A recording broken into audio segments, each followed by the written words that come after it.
Welcome to another episode of the Concealed Taco Dudes podcast. This is episode 104. I'm Gene Tessier, gunsmith extraordinaire, and with me are... I am so glad that you have embraced that title. That just makes me happy inside. Okay, good. Jason with Concealment Solutions is here, as well as... Justin Jacobson from Utah Airguns. And Austin James from Utah Airguns. We are recording not at the NOE studio, but at Utah Airguns today. Yeah. Welcome. So, excited to be here. Always excited to be here. It's always fun to have you here. We love Utah Airguns. If you haven't listened to the show, you wouldn't know that. But anyway, we've got some cool stuff. We are going to focus on airguns. Shocking, I know. But some interesting things we're going to discuss. But before we jump into that, let's hit a couple sponsors real quick. NOE Bullet Molds at noebulletmolds.com. The finest bullet molds in the universe. Which is pretty good on that scale. Yeah, Sounds it like. is. It is. But check out NOE Bullet Molds at noebulletmolds.com. Use the code, what is the code? FLT001, I think. I think so. Listen to last episode. But that'll save you 10% on anything, including Dillon presses and stuff like that. So that's pretty significant. Also, Black Ice Coatings. I know you guys like Black Ice We Coatings. definitely love Black Ice. Love Black Ice. Does lots of your air guns for you. The best gun finishes out there. I mean, the quality, the control, the meticulous work that Lee does is always impressive. Teflon coating. If you're running an AR and your bolt carrier group isn't Teflon coated, you're doing it wrong. That's all I'm gonna say. That's it. You're doing it wrong. You're just doing makes it it wrong. easier to clean. Okay.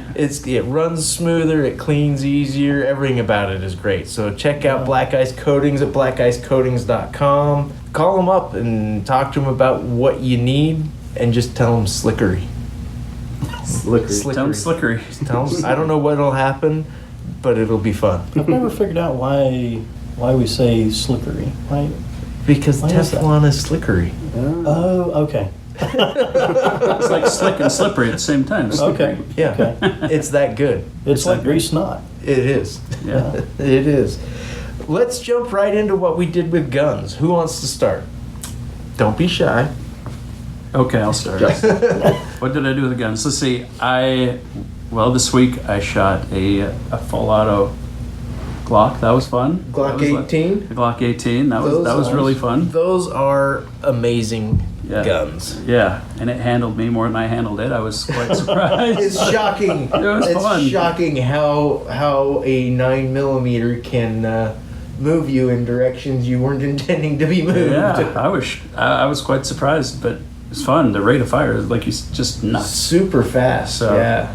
That was fun. I also did a little horse trading with yours truly over here, Jason. That's true. We did. So now I have horses. I have my new. Not anymore. I traded. I have my new everyday carry that Nice. that I've acquired through some horse trades. So I had a SIG P365, an extra P365 that we worked a trade on, and I'll tell you what I got out of that when we get to me. So other than that, listen, I've been shooting air guns, obviously, but Yeah, they count. They count. Yeah. LOAEA set up. Yeah, we got a new manufacturer in that they manufacture a semi-auto air gun that is actually pretty freaking awesome. Yeah. It's really fun. It looks a lot like the impact gun. It's got the big bottle on it, and we've only got the 30 cal so far. We're getting the smaller calibers, I think, next week. Okay. But And what's the manufacturer? it's called AEA. AEA. Yeah, they're a newer company. They're built overseas, and the price point is what's really attractive. I think for that one, it's under $700. Wow. No kidding. And it What's the- rips. What's the magazine capacity? mag capacity in the 30 cal? It's only 9, Okay. but It's not bad. That's not bad. It's Yeah. not bad. So we ran a bunch of like steel challenge Yeah. courses with it. It shoots just as fast as you can pull the trigger. Nice. And it cycles amazing, right? What's the It's- accuracy like? It's not bad. Like when I zeroed it and I just put a couple of red dots on them, and I zeroed at 25 yards because we weren't shooting far for steel challenge stuff. Right. And I mean, it was all within the bullseye on that target, which was probably a half, 3/4 inch. Wow. No kidding. Yeah, Nice. it was. That's It impressed all right. me. Yeah, so it was really Cool. fun. So that's what I did. Awesome. We'll have to let you guys shoot them after this. Yeah. If we force you, I mean, we might have to force you. Okay, okay. Austin, what did you do? No firearms. No? A lot of air guns here, selling mostly and, Yeah. and demos, but I am getting a gun set up. There's a competition coming up in October down in Arizona, so I've been getting my personal gun all set up and dialed in for that. And what gun are you using for that? The FX Impact. Okay. Oh, nice. So it's I had it in a 25 caliber, switched it to a 30. Okay. So just been kind of dialing that in and putting some weights on it and just So- experimenting a little bit. What do the specific disciplines or competitions determine what caliber you shoot, or? Yeah, there are. So the one we're going to in Arizona, there's a few different events basically. They have like a 100-yard bench rest Okay. on paper. Uh-huh. That one you can shoot up to 30 caliber. I think Okay. they limited it from 35, right? I can't remember. I think it's still 35 caliber, but Most yeah. people shoot, like 30s or 25s in that one. And is that just because you get a little more accuracy if there's wind and stuff like that, or why the 30 over a 22 or? Yeah, something else? like definitely wind, drift, cutting through the wind, accuracy at that range. Okay. The 30s and the heavier 25 pellets, they have an advantage for sure over lighter pellets. So Okay, that makes sense. yeah, most people go 30, 25 in that event. Okay. And frankly, the pellets for a 35 caliber just aren't as accurate as they are for a 30 or a 25. Oh, okay. Yeah, so Okay, that makes sense. they're accurate, but not they won't hang at 100 with the others. So Right. It depends on the gun too. There are some guns out there that shoot 22 cal great, and some guys do pretty well at 100. But Yeah. the impact, a 30 caliber, it's really hard to beat. Yeah. For 100-yard, and past that. So, Nice. and that event is limited to just pellets, so you can't use slugs for that event. Okay. And then they have like a speed event. That one is limited to 25 caliber, so I still need to get a gun set up for that. But yeah. Okay. Yeah, so I've got some work to do, but looking forward to it. Cool. Yeah. Nice. Cool. Gene? I've only been playing with muzzleloaders for the last week. Okay. Nice. Are you getting ready for the muzzleloader hunt? I am, and most of my clients are. Oh, So I've got to shoot mine a little bit and other people's a whole lot. Okay. And, Do you- and getting the double dialed in. Oh, yeah. Yeah, so that's, I'm Nice. getting close. Getting You- real close. You guys should tell them about your double. Okay, so the This double. thing is. It's we're not a- talking about hamburgers right now. We're talking. Oh, no. Okay, I'm listening. All right. Yeah, so this is a side-by-side double rifle.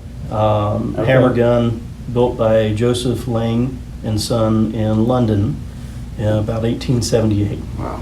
It's a 500 Cool. black powder express. It's And kind of sweet. And it is engraved.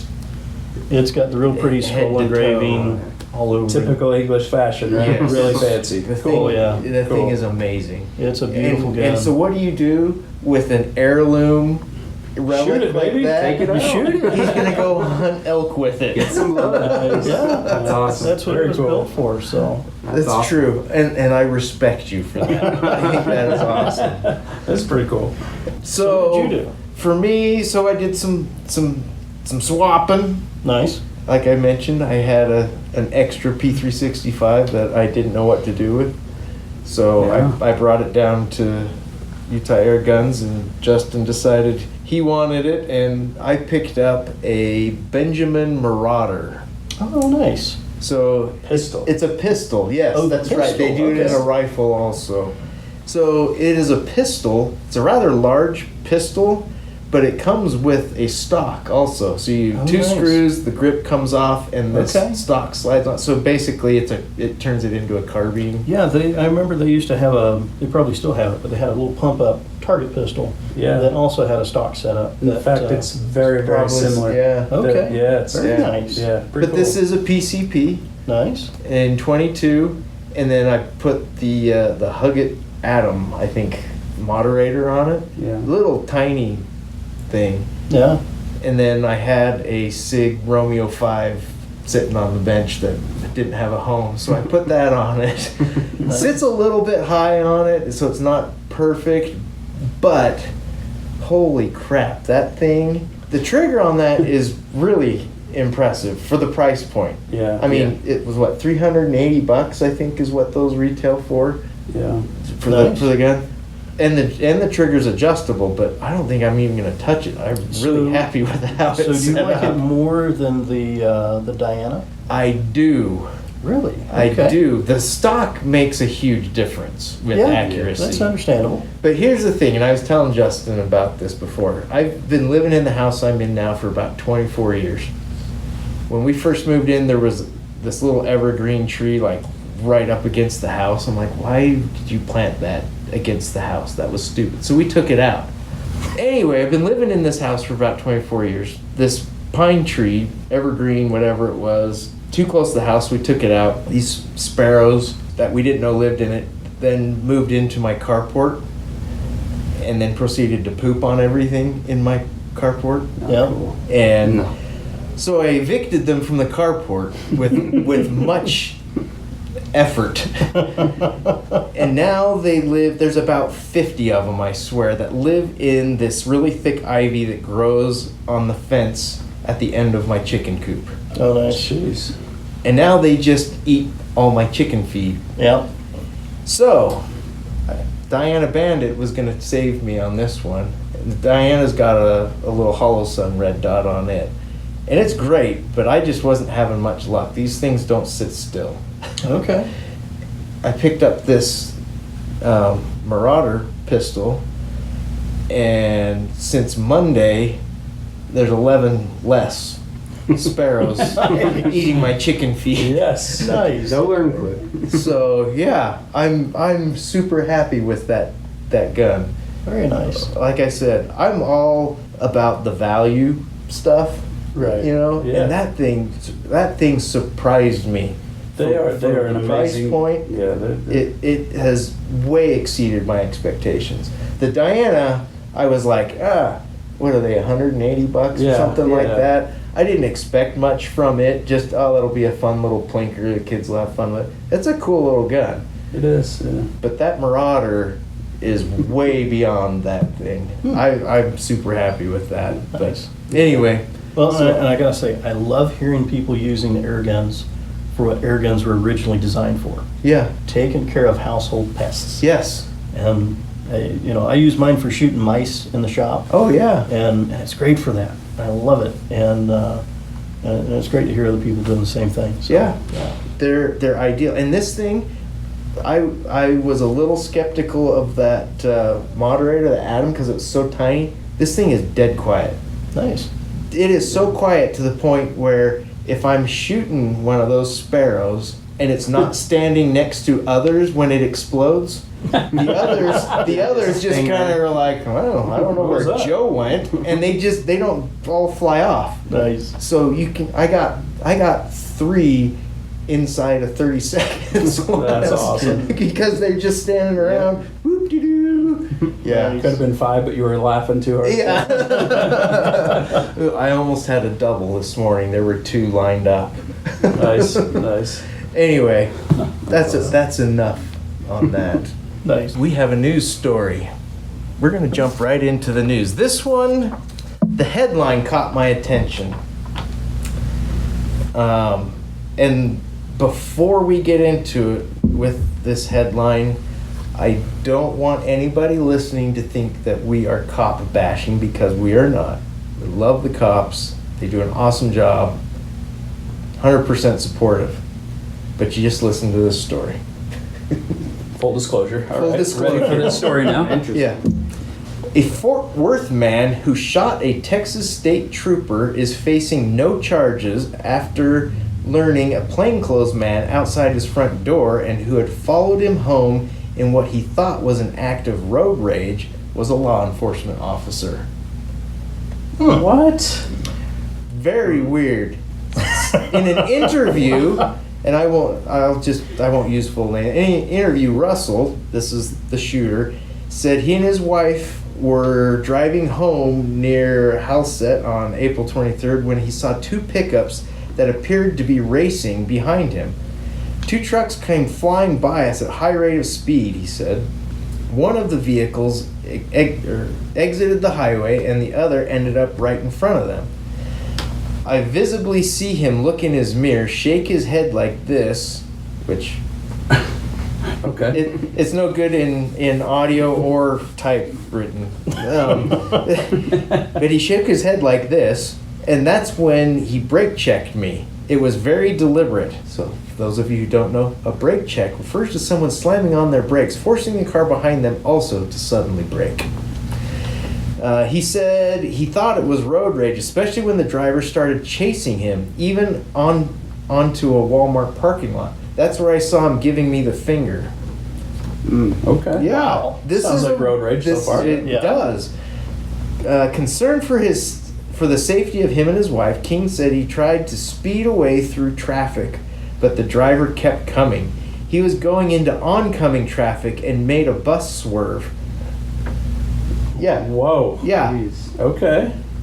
He said he didn't notice the flashing lights in the he did notice flashing lights in the grill of the pickup truck, but didn't think anything of it at the time, which we know people have pretended to be police. And Well, and pulled depending on people what over. color, like if they're just flashing lights, if they're not, Yeah, he doesn't If they're not specify red if and they're red blues. and blues, and a lot of times in the grill they aren't. yeah, they're just the white or the yellow. They didn't seem to be very official. I had never seen a police vehicle that was a gray Chevy truck. He said they thought they finally lost him, got home, backed into their garage, and immediately called 911. So they're freaked out. Yeah. Right. They're calling the cops. A few minutes later, the same man in the same pickup pulled up in front of the house. He said he watched on his live camera system as the man pulled what he thought was a gun out of the back and then approached the house and knocked loudly. I've never been so scared in my life. I really felt as if he were here to harm me and my wife. He says, I yelled, please go away. We called 911. The camera captured what happened next. King shot through the door. The man was hit in the shoulder and ran. Fort Worth police and a uniformed state trooper quickly arrived and took our shooter and his wife into custody. It was then handcuffed in the back of the squad car. He said he was shocked to learn the truth. He told me, "You've shot a state trooper." My response was, "How?" The trooper, later identified as so-and-so Wallace, was special agent assigned to criminal investigations and worked in plain clothes. There was no identification whatsoever. There was no vest, there was no badge, just a brown shirt and jeans. The doorbell shows Wallace shouted police when he knocked on the door. However, they never heard it, which I don't know why you would necessarily when you're freaked out like Right. that. The officer was rushed to the hospital where he was treated and soon released. Our shooter, who worked in the financial services industry before he lost his job in the pandemic, was never arrested but worried he would be any day. We were planning for going to prison and what it would do to our lives. So they're freaked out. Jeez. Then about 2 weeks ago, a grand jury heard his case and declined to charge him with a single crime. It was the most relief I've felt in my entire life. He spoke to NBC5 with their lawyer by their side. Following the grand jury's no bill, they said they just want to go on with their lives. I wish it never would have happened. He said, had known it was a law enforcement officer in the pickup, he said he would have simply pulled over right away, avoiding the entire ordeal.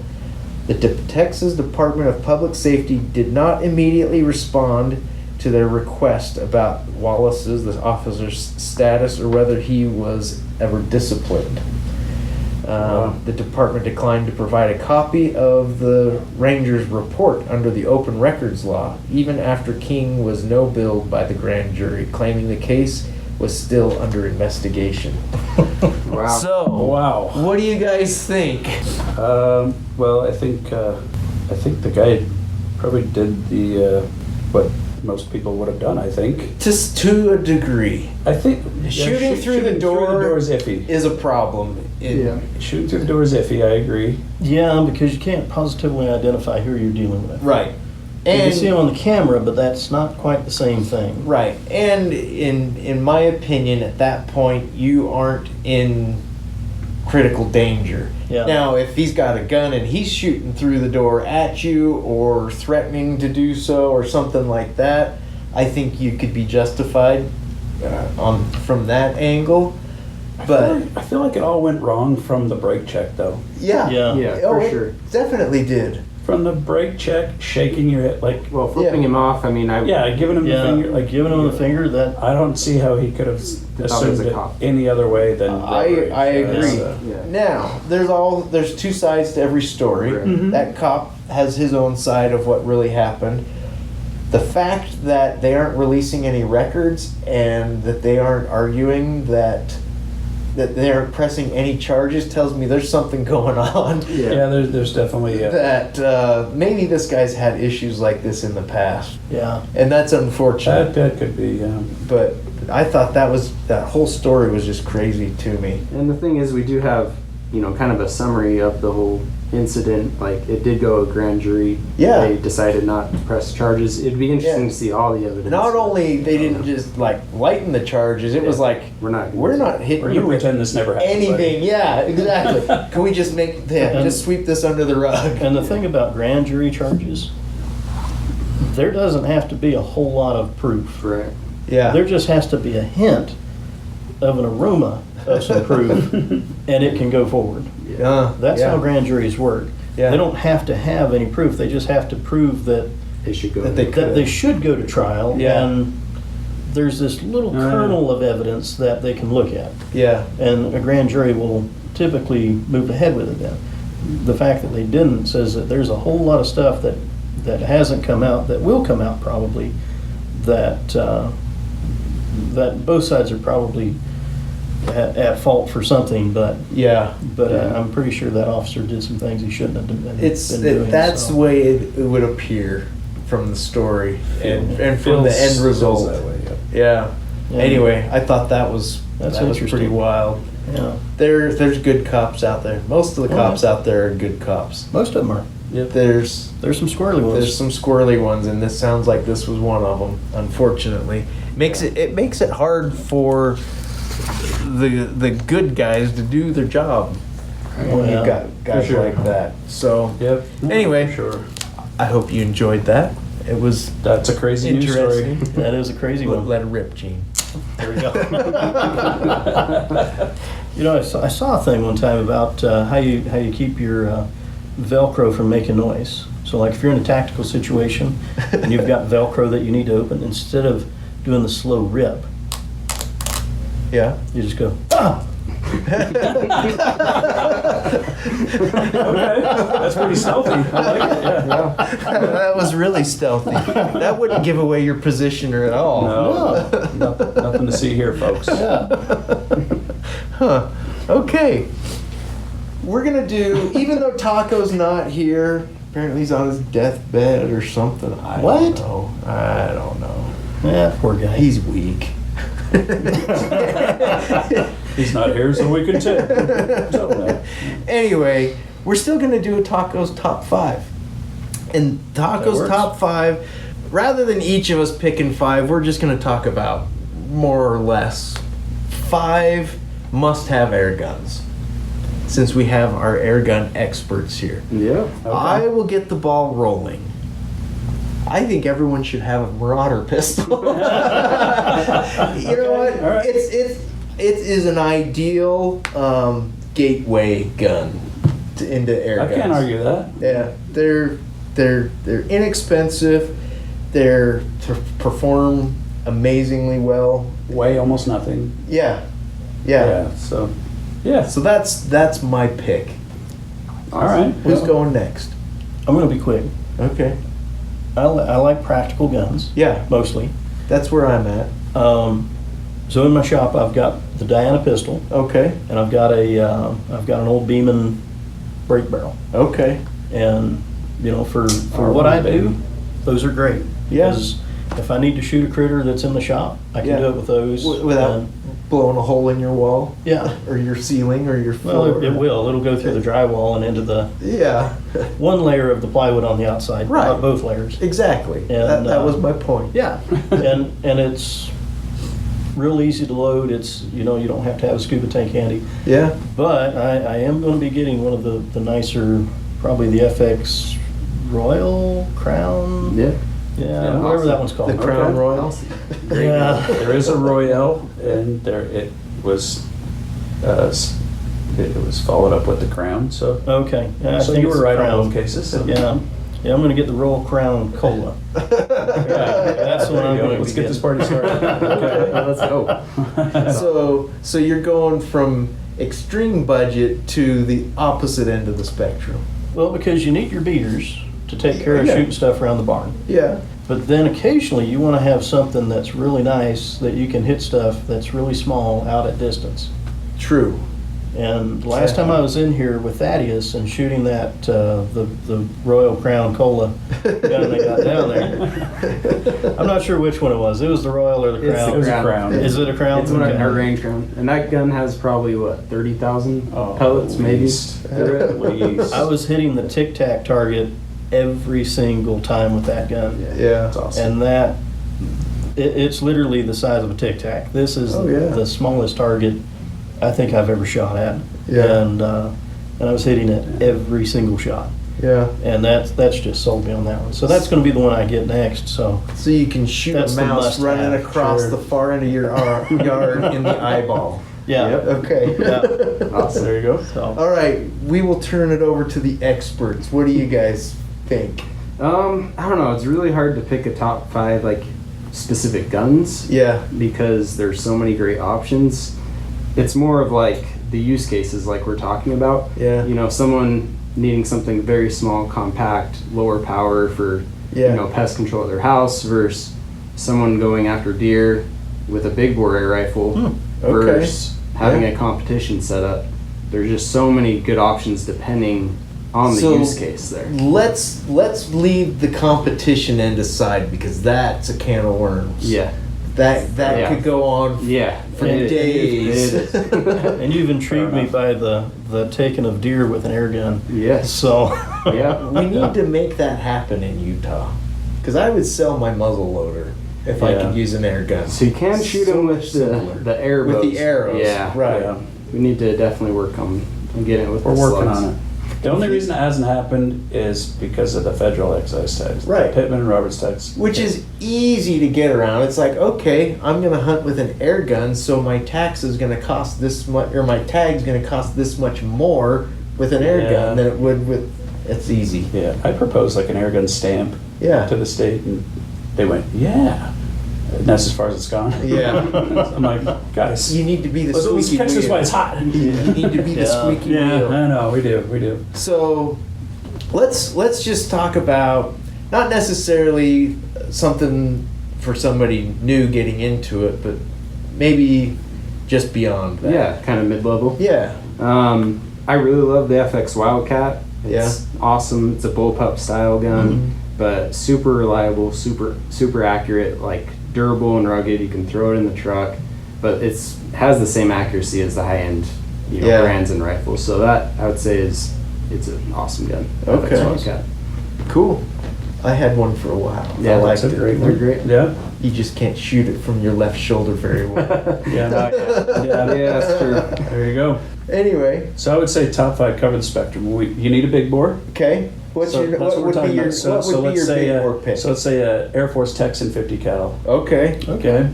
Then Single shot. Single right? shot. Yeah, you're gonna get 1, 2 full power shots if Sure. if you're doing well. Yeah. But anyway, that covers the base there. You Yep. want to hunt a Cape buffalo, you want to hunt an elk, a deer, whatever, in the states that it's permitted, knock yourself out. This will do it. A right? hippo. 800 foot-pounds, a hippo. A hippo's been taken with that. Wow. Yeah. Yeah, with tacos. With Taco's bullets. Bullets, as a matter of fact. Wow. So, and then I would say, okay, let's get you the gateway drugs, like say Avenger. an Air Ventura Avenger, Yeah. or like like a Marauder Yeah. pistol, good gateway to PCP. Yep. Then I would say you get into something like I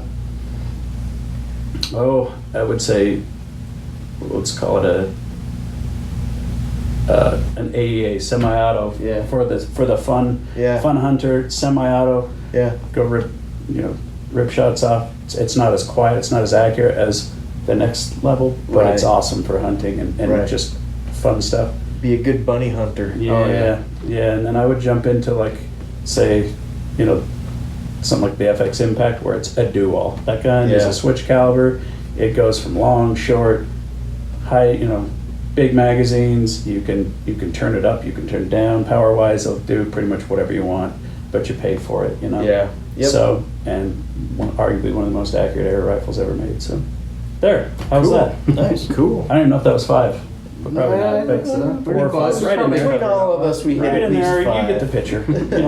So, We're not counting anyway.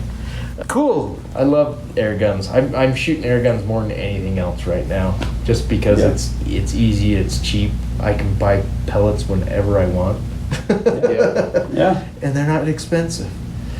But let's talk about the competition that you guys just hosted. Okay. The Rocky Mountain Air Gun Challenge, or the RMAC.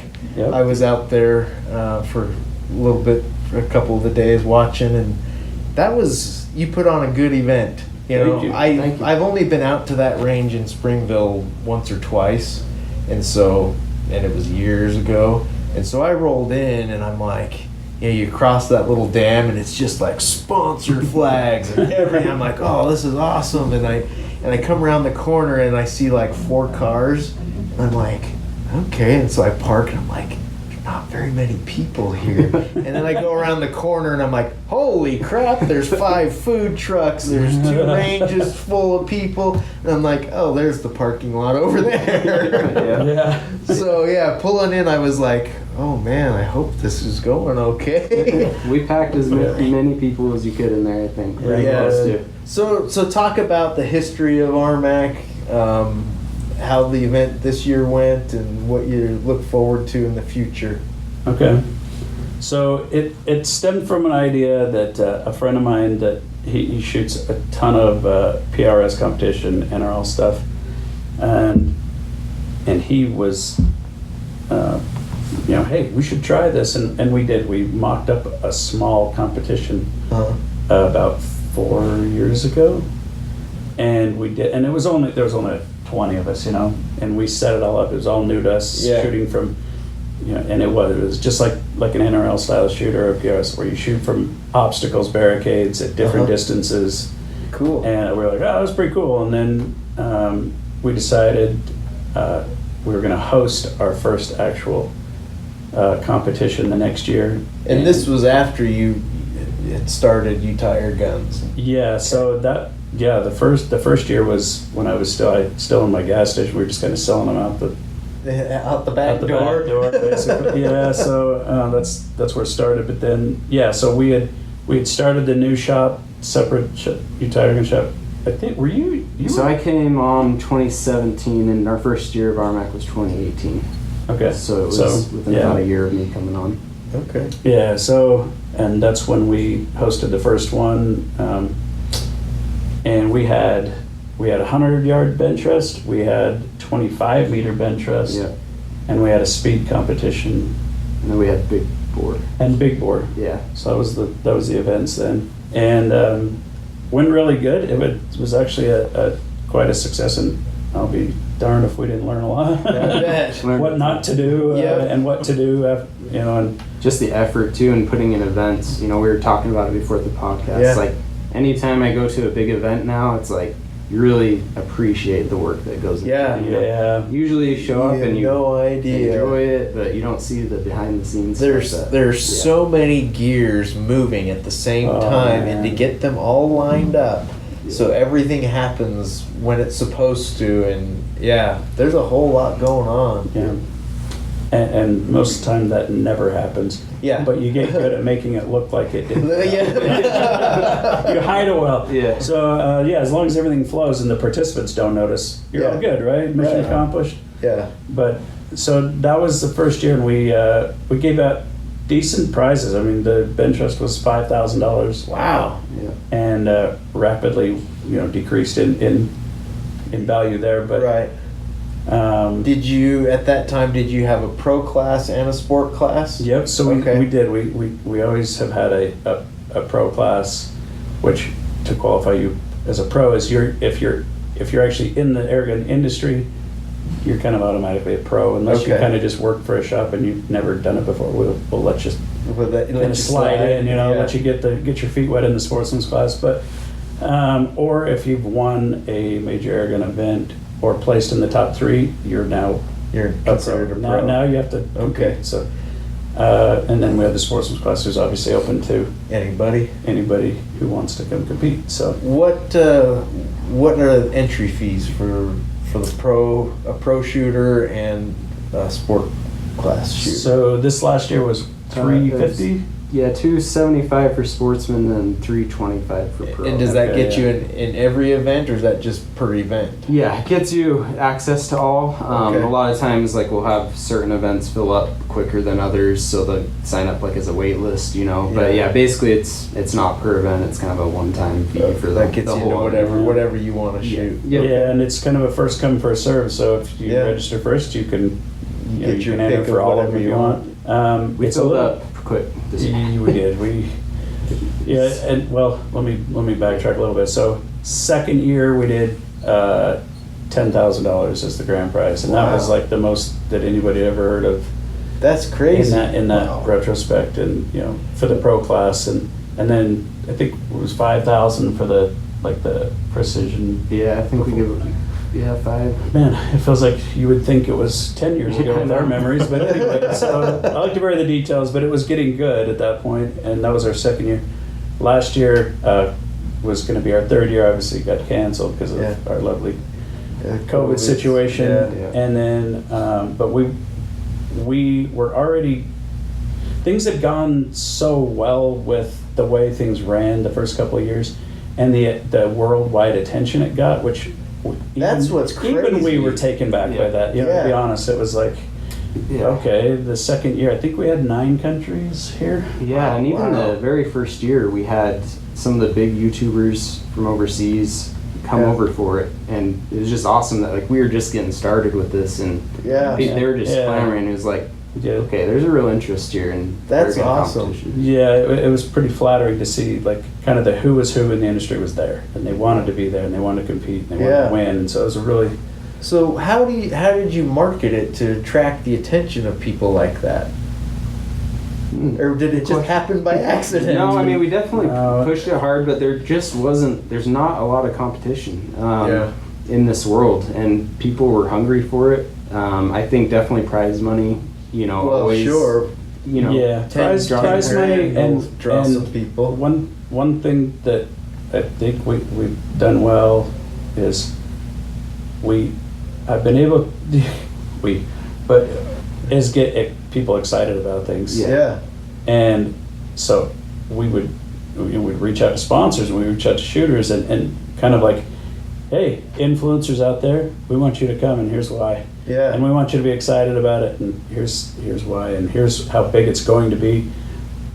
And I will say one thing on the marketing side, we marketed it not just as a competition, but as like an experience. Yeah. Yeah, Events that's a good way to at put night, like outside of the competition itself. It's like, hey, come for this whole, Yeah. 4-day experience in the airgun world. Meet the who's who in the Yeah. airgun and have a fun time. Like that's the biggest thing. get to meet them, talk to them like regular human beings. Yeah. You get to talk to owners of companies. You had there were a couple events that you had the days or nights before were those open to just anybody that wanted to show up, or were they just for like registered shooters? On this year's? Yeah. So what we did is we wanted to involve the sponsors a lot more, Yeah. so that they could be firsthand with the end users and the Yeah. and the competitors. So I laid it out. So basically, each of whoever wanted to do their own thing as far as like an industry social or some Right. cool side event for the competition, they could, and that would be part of the traction they get for their sponsored money. Yeah. Nice. And so, on the Wednesday before the match, we had range day where we had demo day. Anybody who was a manufacturer vendor could do demos. They could let people shoot, and we also hosted registration there. And was that open to anybody that? That was open to wanted anybody who wanted Okay. to. Yep. Cool. And that makes a lot of sense because you're already attracting the right people. Yeah. And for a vendor, a manufacturer to not take advantage of that is crazy. So that's cool. Yeah, and that, with the stakes that we were putting up this time, I wanted every sponsor, because we asked a lot of the sponsors. It wasn't a cheap sponsorship to be a part of it. Yeah.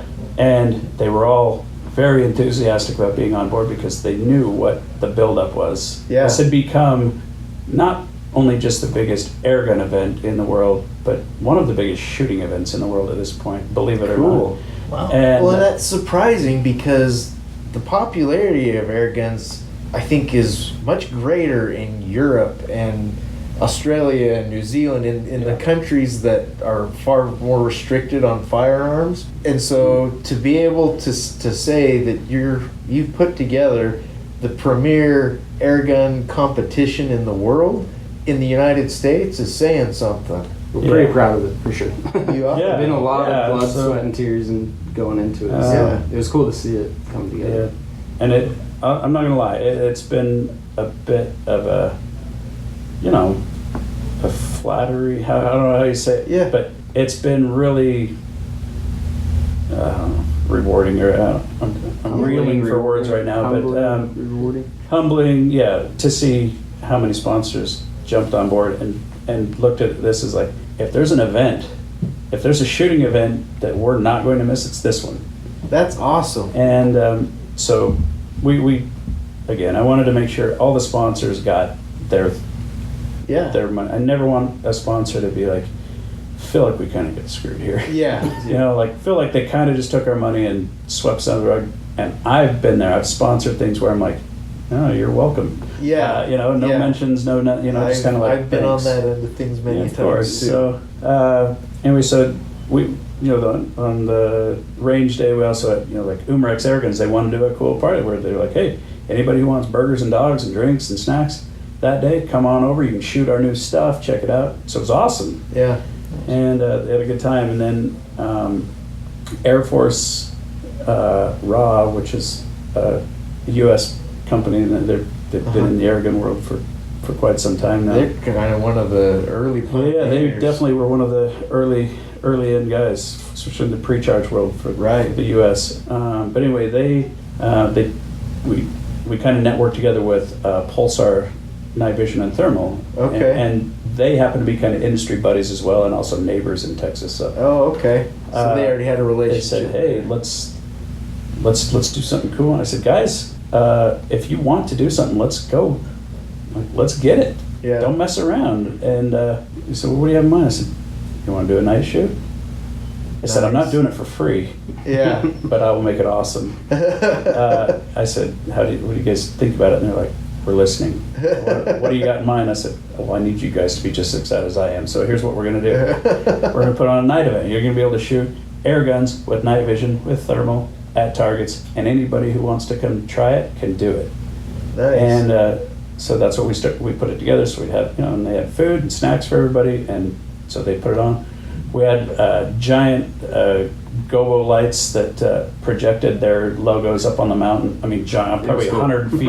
I saw those sitting 100-foot logos on the mountain once it got dark. It looked That's super awesome. cool. So, and so we had a night shoot, and it went awesome, and everybody Yeah. had a blast, and they felt like they got a good return out of that, and and then other sponsors had industry socials where they had invited shooters up to their, the big places they rented and provided food and drinks and music Nice. and so they all kind of had their individual nights to do things during that 4-day event, and now of course, we went crazy with sponsorship stuff all over the ranges, and Well, it was cool that there were vendor booths there. Yeah. That yeah, just being a spectator there, that was cool to be able to see the latest, greatest, and talk to some people about some things. yeah, I think that's something that you could grow and yeah.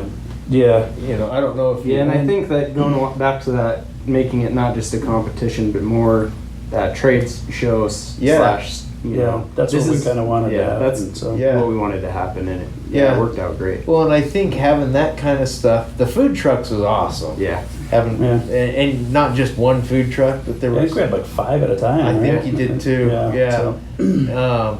And one was selling bacon wrapped hot dogs. Yeah. So I don't know how you could go wrong. You can't go wrong there. I mean, that's just. But yeah, I can see as it even gets bigger and bigger, expanding that vendor aspect of things. I mean, you could sell vendors booth space. I don't know if that's what you did or if it was just the vendors. That was part of your sponsorship. Is you could set have up your a own booth. booth. You could we branded tents for everybody. Yeah. Provided their tables and settings and everything, and Nice. and it went really good, and probably 2 of the most awesome compliments or comments probably were from 2 vendors outside of the Airgun world who had no idea what was going on, what they were getting into, because was Hawk one of them? no, Hawk has very much been a part of it. They've been great. Okay. They've sponsored it from day one. I know. I talked to him, and the Airgun stuff was newish to him. The rep. Yeah, but one was Tom Fuller from Armageddon Gear. Oh, okay. I talked to him too. Cool guy, solid, but he came up to me and says, "Man, I just got to tell you," he goes, "I've had a great time, because usually when I'm at shooting event, if he goes to PRS and 3 gun, all these big centerfire matches, he is like known as one of the big dog sponsors, and everybody knows who Armageddon. Everybody has a bag. You kidding me? Of course we know who that is." Yeah. And he said, "I've had the greatest time sitting here myself, being anonymous, in this booth, and all week having people come up to me and look at the stuff and go, what does Armageddon Gear do?" And he's like, "Let me tell you." Yeah. He was so excited. He was like, "Man, this was great." Like, I was so excited to just be able to tell people like it was day one again. Yeah. Nice. Well, here's what we do. Here's our story. Yeah. He told the story, and he just said, "I can't tell you what a recharge this was for me, for my business." He's got a whole new industry to he tap has into. a whole new industry, and he just said, "I'm 100% in." Yeah. He says, I'm all in, I'm all ears, whatever you need from me, let's do it." Nice. Because this, he said, to be honest, you're getting to where the PRS market's pretty saturated with manufacturers, and and the 3 gun things kind of run its course, and it's just is what it is. And he goes, this is it. This is the next it's the next big thing. This is the next big thing. And then same thing, we had the TV show Shooting USA here. Yep, I talked to them a little bit too. And so John Scouten was here and his crew, and he said, "I'm going to tell you right now," he goes, "I have not been to an event that felt like this or even close to this, and felt almost goosebumps on my arms thinking about what this is about to become after this." Yeah. He said, "This was the coolest event I've been to in years." He said, "This is amazing." Yeah. And I was like, "Okay, well, wow, Yeah. thank you," and they were all just, just blown away by the Airgun world and what's going on. Travis from MGM Targets, Travis Gibson, he got together with us kind of late in the game, but we developed a bunch of targets for the competition. Oh, okay. And same thing, he's like, I haven't seen an event put together like this. He goes, maybe the only one I can think of anywhere in the country is maybe the Crimson Trace night shoot that they put together. And that's obviously provided big money. That's Yeah. big money. And yeah. he said, I wouldn't say it's any better. I Yeah. was like, man, all right. Nice. I was like, yes. That's So- a huge compliment. Yeah, he said, maybe you got you have a Jumbotron, you got cameras on every target. It's just, Yeah. nobody else does this. And that was what we wanted. So- we wanted that shock and awe, like this is the I coolest event. am assuming that when you started thinking about this and it was like you did your first one and you were like, we can make this big. I imagine you approached it with the mindset of, I'm going to make this, if I was going to come to an event, Yes. what I want to go to. Exactly. Yes. Because that's, a few years ago, I put on a cycling festival up the canyon, and it turned out really well. I only did one because it was so much work. It is. But it was kind of that same thing. I'm like, if I was gonna go to something like this, how would I want it to be? Yeah. And Good. it could have been really cool. It was too much work. Yeah. It really, and it's, So- you could go on and on, so, just like, you have no idea how much work it goes into it. But Yeah. I would never, I wouldn't even expect somebody to know how much work goes into Yeah. it, or even have an idea unless you've done it. Yeah. Because you really wouldn't have any idea. When we say it's a lot of work, you have no Yeah. idea. It's probably something where, it just finished, 2 weekends ago? Yeah. And you're already probably planning for the next year. We're actually Yeah. scouting dates to make sure we're covered range-wise and people, and Nice. so, yeah, it's, It's not just oh gosh, here it comes, and 2 weeks you're getting ready. It's all year that Yeah. you're working and getting ready for this, and yeah, 100%. yeah, it really is, so. So, is there one thing I can think of to kind of help move it to the next level? I mean, you're already there, but you've got to continue to We're gonna keep impress, moving, right? yes. Yeah, I already have the wheels. Are What's you next? are you working on anything to attract more spectators? Is that Yeah. is Of that course. in the works, or is that like, Yeah, of I don't want course, to deal with spectators? No, I mean, I just Uh, think I think to a point up at our current range, as you probably saw, there is there's a there space. is limited limitations space. for part. If we have to bus them in, cool. I'll Yeah. figure it out. yeah. But We definitely want a lot more spectators. spectators and Well, that's spectators are your next competitors. Competitors. Competitors. They're going to be your competitors. yeah. I talked to an older guy there from California that wasn't there shooting. He was just there to watch and see what was going on. Yeah. You drove all the way from California to just watch? I mean, Yeah. I drove 6 miles. Yeah. But Yeah, and I kept having people come up to me and say, "Oh, I'm so happy."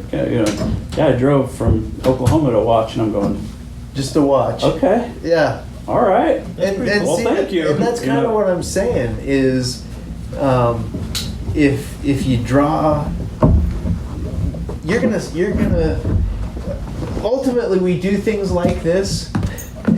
Hi, Roscoe. Oh my gosh. Make yourself at home. Roscoe the shop dog just came in and plopped himself in the middle of the couch. So. We do things like this not just because we love it and it's awesome and we want to give that experience to other people, but we're trying to grow a business also. Yeah, And you get spectators there and younger kids and stuff like that, and that's just going to get them hyped up, and they're going to hit your shop Yeah. before you're gone.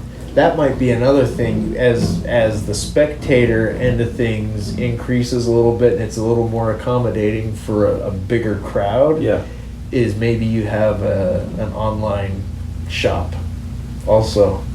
yeah. That I just made your workload 10 times more difficult. Yeah, But if you had online or on-site sales of stuff like that also, yeah, just for sure. because I think about stuff like this all the No, time. for too. sure. And, yeah, for example, Guy Fieri, the chef, was there. Yeah. And he came and he was competing in the Airgun competition. Did he actually compete? He did. Cool. He Yeah. did. Nice. So, yeah, him and his son Hunter came out and Yeah. both shot and they had a ball. But he pulled me aside. He said, "This is awesome. I've never seen anything like this. This is just amazing. Let me show you how this can grow." I'm listening. Yeah. I have people trying to get my attention for 30 minutes, and he's talking to me. I'm like, shush, shh. Yeah. I'm getting solid gold information right Yeah, there from exactly. this guy. And that was one of the things he said was, Justin, you should have your store right there. Like, Absolutely. number one, like, why aren't you? Yeah. He says, you go through the airport and you have to walk through the duty-free section. He goes, you need a duty-free section, Yeah. basically. You need, he goes, that big tent you have, that's awesome. Do 5 of them. I'm like, Yeah. all right, I get what you're saying. Yeah. Slow your roll. I get it. You're Yeah. a pro. Yeah. No, but But he's got a point though. Like, no, he had some great pointers. he's a good guy. Yeah. I actually met him years ago. Super but- smart. Yeah. Yeah. He knows his stuff. So Well, and oftentimes an event like that is a great opportunity to maybe dust off some old inventory or some overstock stuff and just Yeah. be like, you know what? People are going to show up and they're going to get a sweet deal on this, and I'm going to get it out of my inventory. And so it's a Yeah. twofer.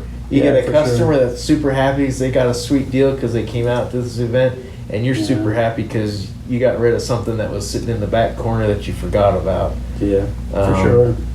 So And yeah, so we have all kinds of ideas for next time already, and That's yeah, like you awesome. said, more work than I can fathom. But So uh, you didn't mention prize money for this year's event, and I think that's significant yeah, that was a very significant part of because it went up a little. Yeah. It went up drastically. So yeah, the prizes this year, the grand prize was obviously the 100-yard bench rest pro class grand prize.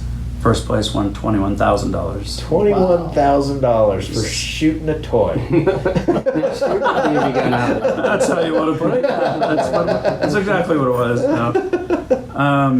Second place was $10,000 for that just that one event. Wow. Third place $5,000. So it, That adds the up. speed won. It's 3. So grand total, like across the events, was 65 grand we gave away. So you Wow. gave out Plus- $65,000 in prize money over the that Plus, week. plus prize table, prize plus table, prize, Plus raffle raffle swag stuff. So, stuff. yeah. My son and I personally enjoyed all the swag, especially on Saturday. He went through and he was loading up on stuff. Awesome. There It's were- awesome. Some of those guys were giving away some Yeah. freaking nice I stuff.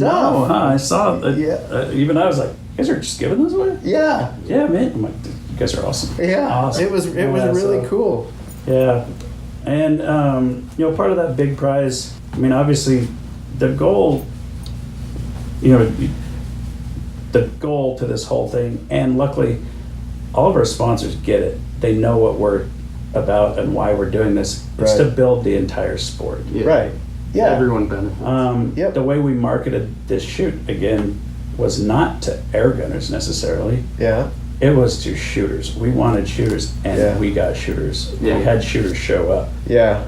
We had some of the best in the world, in the center fire world. Really? Yeah, so we had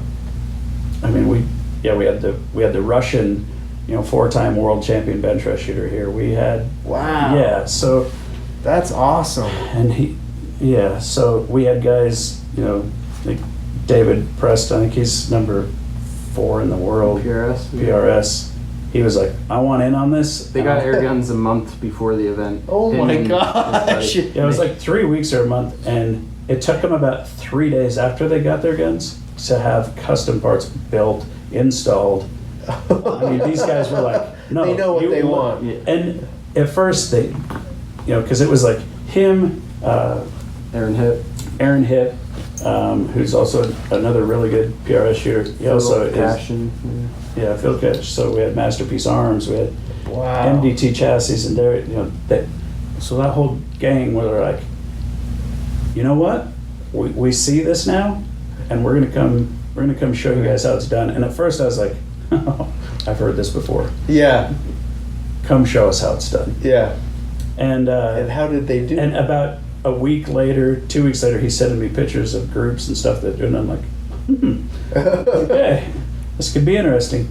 And Aaron Hipp came in, shot the precision rifle course, which is a lot like PRS or NRSU, and he just smashed Yeah, first place. nice. And and he had said like, "Hey, we're gonna come in and show him what's up." And he said, he goes, "The bench rest, not interesting. Even Yeah. the big money." He's like, "That's not what we're here to do." He goes, "But when it comes down to like shooting positional stuff and Yeah. knowing how to really set up for And those are timed too, so you're Timed, you're yeah, so- from position to position Exactly. and under you got pressure. heart rate, you got time limits, you've got not common shooting positions, Yeah. unconventional stuff, and that's where they excel because they know how to do that stuff. Yeah, And they know the right gear to use to get them put in that situation. And so they did. They came in and did very well. Dave took third place and Aaron took first place. Yep. So nice. After picking up air guns 3 weeks ago. I think what's cool about that is it shows like, the crossover from firearms guys coming here, but also firearms guys can use these for Yeah. training and as trainers Yeah. with cheap Yeah. ammo, and that's what he said. He's like, Yeah. these are a great tool to Yeah. practice off your barricades and all that without spending Yeah, $3,000 in ammo a month, right? So, exactly. yeah, it's That's pretty what awesome. we've been trying to tell you people. that's what we can tell you. That's the message. Train with them. Just, Yeah. It's just fun, and they're So- not that different. And Yeah. as far as the triggers, that's usually where you lose it in something like when you're trying to cross over with a training implement that's not a firearm. Yeah, you usually have junk triggers for simulator guns. Yeah, and stuff like that. that is not the case with these And, things. yeah, in most cases, these are probably even better than what you're used to in My- your competitive my- rifles. So. Trigger in my FX is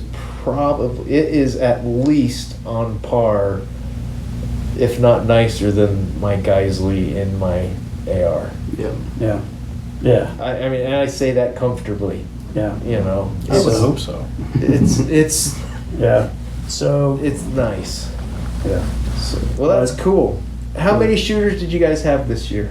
so we had almost 200 shooters. Yeah, so we had about 210 registered. Unfortunately, a lot of the international guys weren't able to come kind of last minute, so there's about 20 guys that can come over. So I think we ended about 180, 190 Okay. total shooters Yeah. that showed up and competed. Nice. But Are you anticipating having to cap that at some point? well, we capped it this year. Yeah, Okay. that's Yeah.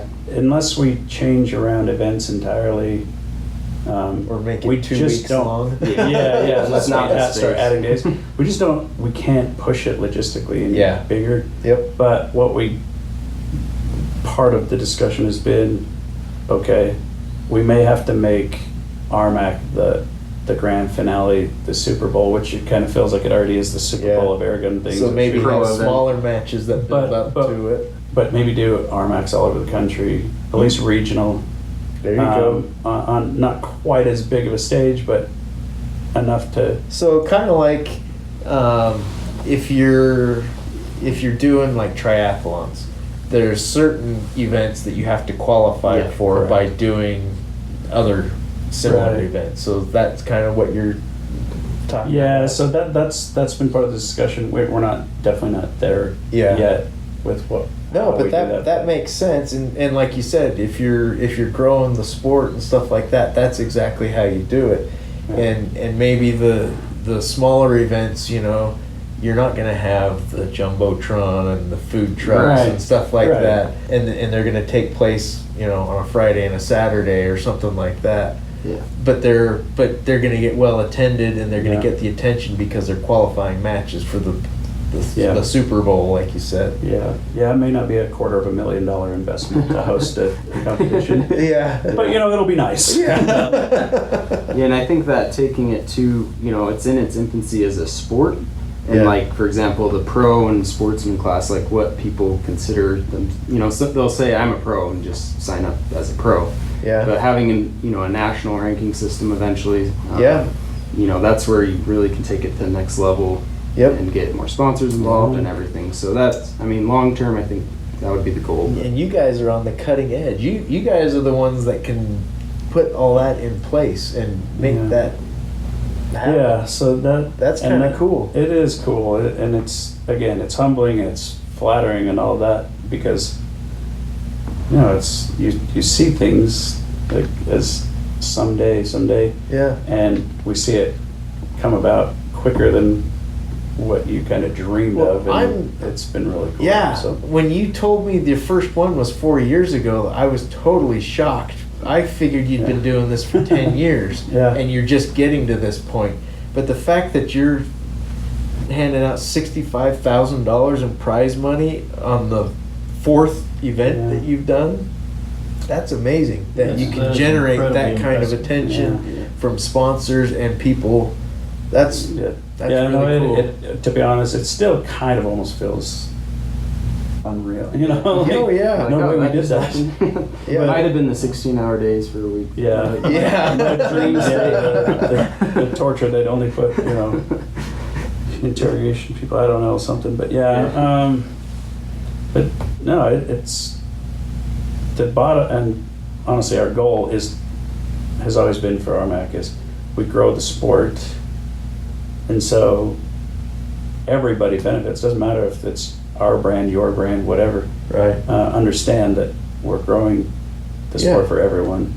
And two was to have the sponsors and the shooters have the most incredible experience they've ever got to have at a match. Yeah. Nice. And that's going to be the goal every year, and I'll do whatever I can to make it Yeah. that. Well, it sounds like And, you've already succeeded, So, but now you got to top yourself every Yep, year. 100%. yep. So- So now we got to stay on top, and that's We expect hot tubs at the next one. idea. Swedish massage. I'm taking all these ideas. Ooh, yeah. Hey, we had a Wheel of Fortune, Will. Did you see You it? A did. big Wheel of You Fortune. did. Yeah, That was awesome. The price is right. Our Price is Right, yeah. But it was there, and it looked, by golly, the only thing that was missing was Vanna. Yeah. But That is true. No, so it was awesome. You know, once it was all done, and we kind of, you know, let the dust settle and slept for a couple days, and Yeah. looked back, we're like, wow, it really worked, Yeah. and couldn't be happier with the way it turned out, honestly. So. Well, Yeah. that is awesome, and I look forward to the next one. Maybe someday I will build my nerve to actually shoot at it. You should, man. It's a blast. I'd have to practice way more. So let me tell you, a good friend of mine named Craig Outson, who's a big 3-gun shooter. And so- Okay. and we were talking about, I was telling him why I didn't shoot 3-gun. Uh-huh. You know, when all this Casey Pratt and all that, Yeah. Paul and all those guys jumped into that, and I said, I just couldn't. I don't like not doing well, and I knew that I didn't have the time and the efforts to put in. And the money. I was shooting competitive. We all started shooting pistol competitively, and yeah, and the money and just, and I knew it took me everything I could, all the time and everything I could get away with just to stay competitive in the pistol Right. side. And then And once to you- add those other disciplines, I'm like, I can't. Yeah. I cannot. I'll admit right now, I can't hang. And so I was telling him that, and I said, I never wanted to just suck at something. And he goes, yeah, he's you know, he starts talking about how, you know, talking about going to the gym and stuff, and he's, you know, just, and he related to a story about how ridiculous it was that he was talking about, like, well, I got to work out a little bit before I go to the gym. I don't want to work out. Instead of just jumping in, Uh-huh. doing the heavy lift, you know, Just do it. putting in the work, just do it. Yep. Because nobody else at the gym gives a crap what you look like, you know.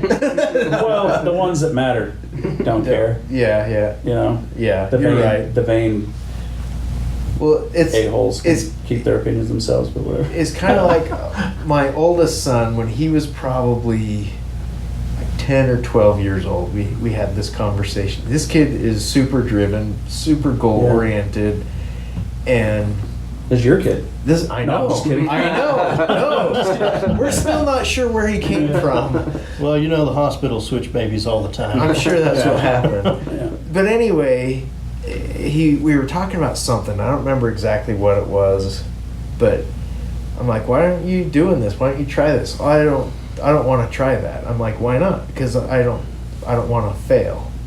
And I was like, how are you ever going to succeed if you're afraid to fail? Mm-hmm. You know, I said, and so we had this long conversation about, you know, I said, I don't believe in failure. I said, the only time you truly fail is when you fall short in something and you didn't learn from the experience. Yeah. I said, if you screw something up and you learn from that experience, that's not a failure. That's just giving you an opportunity to learn. You're smarter, and now you can move forward and be better. But so once that kind of dawned on him that if you're afraid to fail, you're never going to succeed. No. And just kind of like what you're saying, what I'm taking from this whole conversation that we've had today is, if there's something out there, doesn't matter what it is, that I've always wanted to try this, or wouldn't it be cool to do this, or I saw that guy and that's super awesome that he does this. You just have to do it. Yep.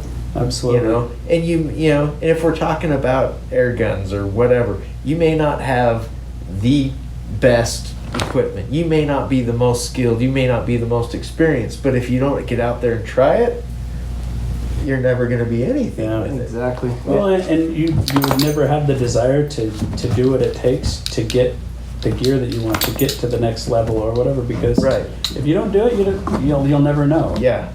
You'll never know what you're capable of, what you can actually do, and the reward of it. Like, the reward, I put in the effort, I made it. Well, and here's the other thing is, just because you're not top dog doesn't mean it wasn't worthwhile. Yeah. You know, For sure. I've been coaching high school mountain bike teams for 10 years now, and the biggest successes that I have had personally as a coach, like, race days are super emotional, man. It's crazy. Yeah, goosebumps talking about I this. know. I know. But some of the best races as a coach with the kids that I coach have been kids that have come in dead last because they'd never finished a race before. Yeah. And they pushed themselves and Really? they finished. And Cool. Look at those Yeah, goosebumps. I see it. Man. Yeah. So, if there's something out there you want to try, just go for it.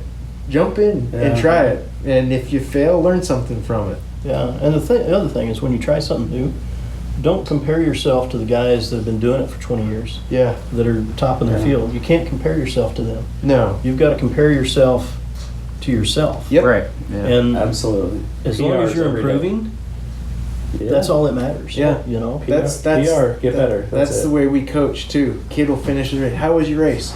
Oh, I got like 20th. I didn't ask you what place you got. I said, how was your race? And they look at me all confused. Like, did you feel good? What went good? Well, this went good. What went bad? Well, this I tried to pass and I didn't. Okay, so learn from that. Yeah. So you had a good race. Yeah, I did have a good race. Okay. Yeah. I don't care that you got 20th or whatever it is. If you have Yeah. fun and you're learning, and if you're improving, that's all that matters. Yep. You know, Well- if you find out that you suck at something, work on that. Yeah. You know? So I guess now I have to shoot next year. Yeah. Hey, you just gave a lesson. Crap! That's right. You can't go back on it now. I'm gonna be last. I will say this too. This is one thing that I actually told everybody this before the match. Listen, if you feel intimidated to do it, or if you're, I said, trust me. If you're doing it and you're just doing whatever you can, you're gonna have people in your squads that are professional shooters. Yeah. I guarantee you, not one of those professional shooters is going to let you do something not as good as you can the next go round. If they see something that they could fix for you that day, they're going to fix it for you. Yeah. They're going to say, hey, look, Try it this way. Instead of doing this, support your leg up here, do this. Yeah. Hey, try moving this way. It's a little bit more efficient. You don't have to use as much muscle. Try these. Yeah. And because those guys, the guys that are at that level, if they see you have the same passion as them, just not the skill as them, Right. they love it. They want to help you get to Yeah. that level. They're like, this guy has it. I want it. Like, we want him to succeed. Yep. Because he's got the, he's passionate about it. He's out here doing everything you can. Yeah. It's awesome. So Yeah. I think in this sport, there's a lot of that camaraderie where people just want to help each other. Yeah. There's not. There's big money on the line, that's- even, but they're still Yeah. out there giving advice, Yeah. which is way Well, cool. Like, and what I think a lot of people don't understand is you can be competitive and still be friendly. right, exactly. You Yeah, can yeah. be Yeah. super competitive and still, like you said, help other people and be a nice guy Yeah. and And I think our sport, the shooting sports, are kind of by themselves in that. yeah. Because competitive fisher, the competitive fishing Yeah. competitions, Yeah. they're not like, well, hey, they're Over hitting Yeah. a chartreuse. Yeah. Yeah. Yeah. They're like, definitely I not. ain't showing you what I'm using. Yeah. For sure. Yeah. But, if anybody's secret, those guys. But Yeah. no, you're right. And, people that shoot, they want to see other people shoot. Yeah. They want to see people having fun and getting better. And I think that's just wonderful. And I'm happy to see it, Me too. and Yeah. really happy to be a part of it. So me too. Awesome. Well, let's wrap it up. I did forget to mention 2 more sponsors. Oh yeah, mag holder. Mag Holder and Concealment Solutions. Yep. Go to their websites. Yeah. They got stuff. They're pretty awesome. They got stuff. It's cool. And check out Utah Air Guns because they've got some really cool Absolutely. stuff, and Thank you. And a super But knowledgeable beware. staff. it is a rabbit hole, Oh man. it is. but it's a great rabbit hole. So Yeah. Yep. Yeah. Yes. No, for sure. So And then just last thing, if you want to, we're talking about RMAC, and some people might be like, what is, going on here? Yeah. Like, check out YouTube. You can see the footage yeah. of the event, and then it's going to air with Shooting USA yeah, it'll be in the fall. on Shooting USA in the fall at some point. I don't know Coverage the there, so. date yet, but Oh, cool. so yeah. very nice. Check it out there. Awesome. Yeah. Well, thanks, guys. It's been fun. Thank you. Thank you. Thanks for having us. We will wrap Well, it up. thanks for letting us be here for this. Yeah, of This course. is fun. So Yeah. Okay. Until next time. I won't say next week because we missed last week. Yeah, it was a holiday weekend. yeah. Anyway, be nice, have fun, Buy our guns. buy air guns, take shooting. somebody shooting. Yeah, somebody's shooting. That's right.